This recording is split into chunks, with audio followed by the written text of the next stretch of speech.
Match number one. And I say match number one, knowing that this was a crowd of people who aren't into wrestling, WCW made the decision to make it a 16-match card. Yes. The first 2 hours went out on Saturday night, which was one of their B shows. And this was one of the rare pay-per-views that took place on a Saturday instead of a Sunday. That was simply to accommodate being at Sturgis on the good day. Right, okay, I see, yeah. And they had 8 matches. An astonishing before amount we of get to the pay-per-view. Public Enemy, Rough and Ready. That goes three minutes, nearly 4 minutes. Conan Chavo Guerrero Jr., that's 4 minutes. Nasty Boys, High Voltage, 3.5 minutes. Alex Wright, Earl Roberts Eaton with Jeeves, 30 seconds. Dungeon of Doom. Everyone's here for a big old piss up, aren't they, really? Here. 6-man tag team match, 3 minutes. 2 minutes on the David Taylor with Jeeves again. He's back. Didn't make the main card. Defeated Mr. JL. Who's Mr. JL? Jerry Lynn, who would go on to become a good hand in ECW. Right. But at the time, he was under a mask as Mr. JL. No, I mean, Mr. JL doesn't mean anything unless you know who it is. He's Jerry Lynn. But, I mean, that was typically, WCW. They would have called you Sir PD. Yes. And it wouldn't have meant anything, but they would have gone, well, it's Pete Donaldson. Of course it is. This doesn't work. This doesn't work. Well, DDP was in there with the Renegade. That was 7 minutes of DDP. I mean, God, that's not on the show. And then 40 seconds of Hugh Morris, Jimmy Hart, and Arn Anderson. So that was the pre-show. I mean, mega spectacular. Just an absolutely mad decision to put all that on. I suppose Eric Bischoff is going, we're going to get 2 whole shows out of it. We'll get the pay-per-view and we'll do our Saturday night show. That'll save money.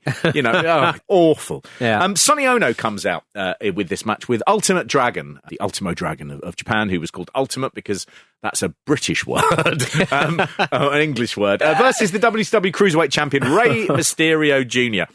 Sonny Ono in biker gear. He looks like, in like a 1980s Cagney and Lacey episode, where they've had one of them dressed as a biker to infiltrate a biker gang. Yeah. Right at the end, the guy who runs the deli they go to, he turns around and it's Sonny Ono in his biker gear, and they all go, not you too! And they all laugh and it freeze frames. Yeah. That's what Sonny Ono looks here. He's panicked. He is. The crowd do not know how to react to Sonny Ono. No. Because, yes, he's foreign, but he's dressed as a biker. It's confusing. And they look at him and they go, biker though? Biker, but also foreign. And which takes priority? And they have to go, biking most important. Hatred second. But so biker, okay, him biker. And he sort of doesn't get booed at any point. No. And even he's hammering up his Japanese accent as well right the way through. Sonny Ono was a good friend of Eric Bischoff. Did do some important stuff, which was because as a Japanese speaker, he was able to be the liaison between WCW and New Japan. So he did have a sort of proper role. But imagine if New Japan thought he was an idiot. Can you imagine if they also thought he was a fucking idiot? Slightly imagine as well he couldn't speak Japanese. I know. And he was just always relying on one of them, in the room being able to understand a bit of English. He is not a good manager. I mean, he doesn't have anything really that he brings to the table. There's one bit where they cut to him and he's close to the camera. And it's almost like he's brought the camera over and he just sort of goes, these Americans are really stupid. And thanks, Sonny. Oh, well done. That could said that quite quiet, didn't you, mate?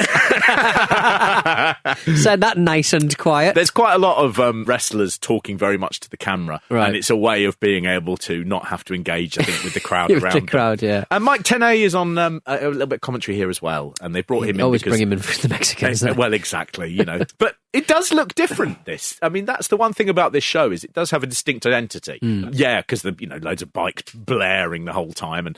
But what it looks like at some points, and certainly when Rey Mysterio is in there with Ultimo Dragon, is it almost looks like one of those sort of big outdoor shows that Mexican independent shows do, because it's there in the blazing sunshine. You've got a sort of quite generic promotion look. They don't have WCW ring skirts. No, true. And what they've done as well, which you don't see, which they're really keen to hide from you, but occasionally you get to see, is they've built the ring on a huge 10-foot tall platform. Yes. Like Takeshi's Castle. And this kind of makes some of the moves in this match in particular really fucking dangerous.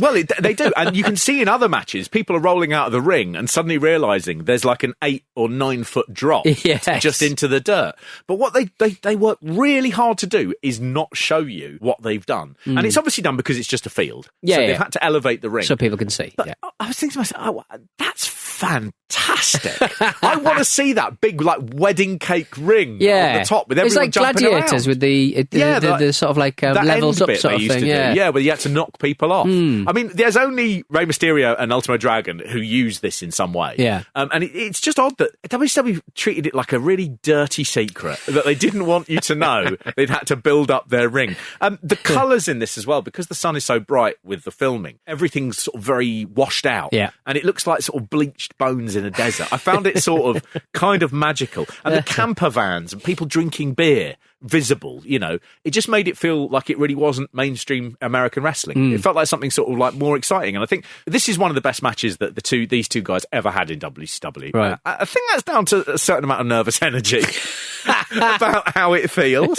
The bikers at one point start chanting USA. I guess. I mean, I was going to say it's a rejection of both of them, but then Rey Mysterio is from San Diego. Yeah. He is American. But they wouldn't know that. They wouldn't know that. They were just chanting USA to remind these people who are doing stuff you've never seen before in an incredible sort of matchup that they would rather see in American, I think. Yes. That was disappointing. Bring on DDP.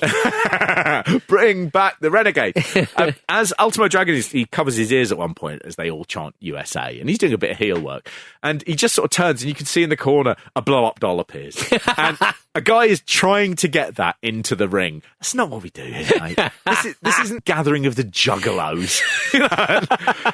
As soon as a blow-up doll appears in public, you just sort of, think, there's that's a shame. There's a guy who just, the more he drinks, the less funny he becomes, you know. And get the blow-up doll in the fucking ring.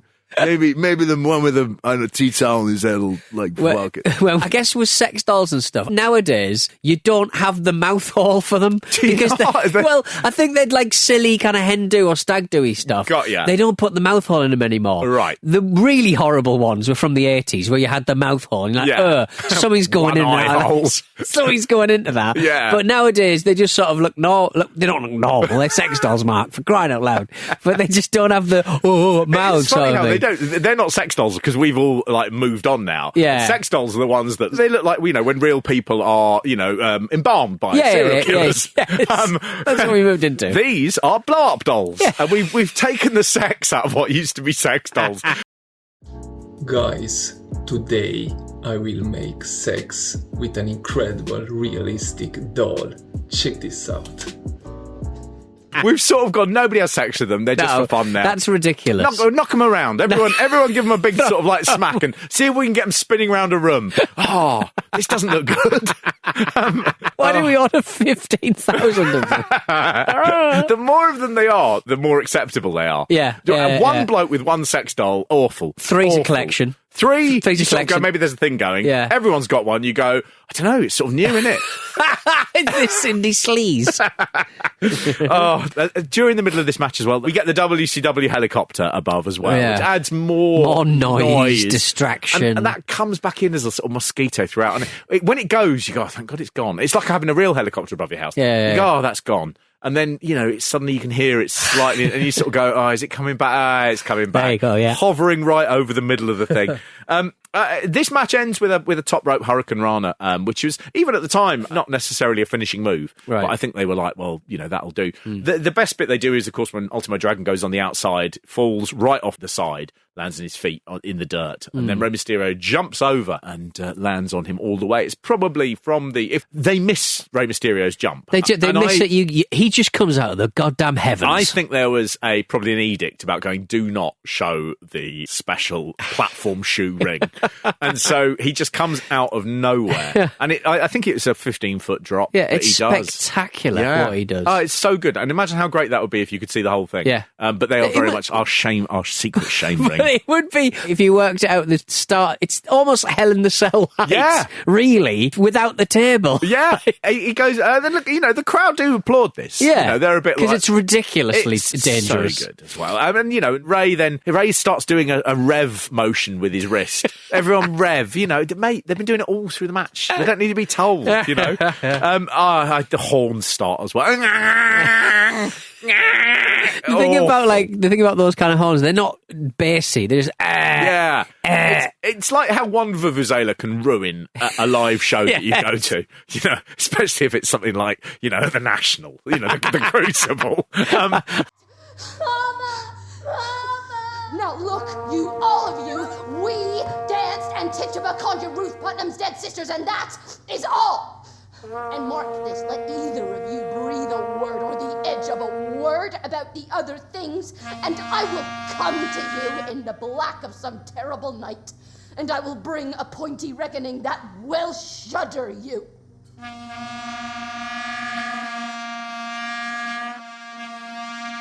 Ric Flair does a tiny little chat about how he's going to take on the NWO now that they've jumped his best friend Arn Anderson. It's a bit of love for Arn Anderson. It's a lovely bit of Nature Boy just doing what he does best. So cracking in this. He is so charismatic and he's angry, but he's still got a little smile. Like he can't sort of quite believe what he's going to do to the NWO. A terrible sort of wah-wah guitar behind him. Wee wah, and it's all lit in purple, which is bad. You hurt my best friend. Didn't matter whether I was standing with Sting and Luger. Through association, they could be in an ambulance with me, they could be in my home. If Arn Anderson's down, I'm there. I mean, Arn Anderson and I have been up and down this road for 15 years, man. We have bled, we have sweat, and we've cried. The emotion in this business is huge. It's hard. It's hard on you personally. It'd be terrible as well if that purple eye had just shown up loads of jizz on the walls. All Ric Flair's. Yeah, it's all over it, all over his chest. His mouth. His own mouth. Woo! Dirtiest player in the game. And he's very good here. And I do actually like that thing that you go, what we should do is we should set this up that throughout history, some wrestlers are genuinely mates. And that should always be a thing where, they might not be doing anything for 8 months. And then one of them gets beaten up by someone and he comes out and goes, right, this is my mate, right? Yeah. So now we've got a problem. I like that sort of ongoing thing that you go, oh, this has been running for 20 years and it's never deviated. They've never fallen out. It's just like, okay, that's my mate. And now I'm annoyed. I really like that. Quick advert, $90 for a Hog Wild jacket. In today's price, that would be $176 they'd be advertising. I did have a Google for Hog Wild denim jackets, but could not. The only thing I found was, because obviously the Jimmy Hart sells this the Hog Wild t-shirt and stuff. I've got my Hog Wild jacket and I've got my Hog Wild t-shirt. And inexplicably, I still want those items, right? I don't know why the Hog Wild denim jacket I really want, but there was a leather jacket on, if you Google Hog Wild on eBay, and I thought, and for some reason, they've basically went, this is a really expensive leather jacket on sale on eBay, and they've used Julian Assange outside the Ecuadorian embassy as the advert for it. They're saying, I've no idea why. As well, it looks like a Wild Hogs, which was the film with older guys that came out about motorcycling. and the key to that is he looks a bit like Bischoff. Yes. When Bischoff had white hair and that jacket on, Julian Assange outside the embassy. I do think as well. I mean, I love Jimmy Hart. They just say, hey, who can we get to do it? And they're just like, just ask Jimmy. He'll say yes. Yeah. He'll feel really good. He'll be really pleased. Yeah. Oh, happy to do it. Happy to get him on. Yeah. Oh, look at my Hog Wild. The official WCW Hog Wild merchandise. I've got my Hog Wild jacket. And I've got my Hog Wild t-shirt. And you can get yours. Just call. And I did look at it and go, who looked at that and went, I'd like to look as good as Jimmy Hart. Again, it's like, oh, Jimmy Hart, can you make it look even worse by taking your sunglasses off? Yes, Rouge. Yeah, I got little eyes, like pig eyes. Oh, I'm wearing my pig hog wild eyes jacket. A little pig. Aren't you? Where my scraps?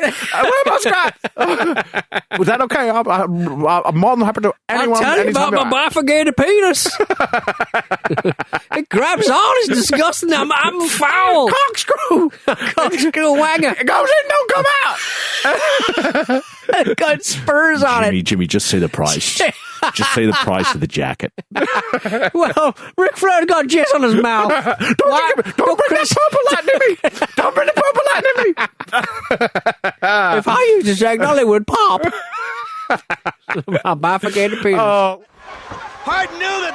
Who knows what Hart was? Oh, look at this! Oh, this may be uncensored. Jimmy Hart! He's bareback. Jimmy Hart is going for a ride! He's not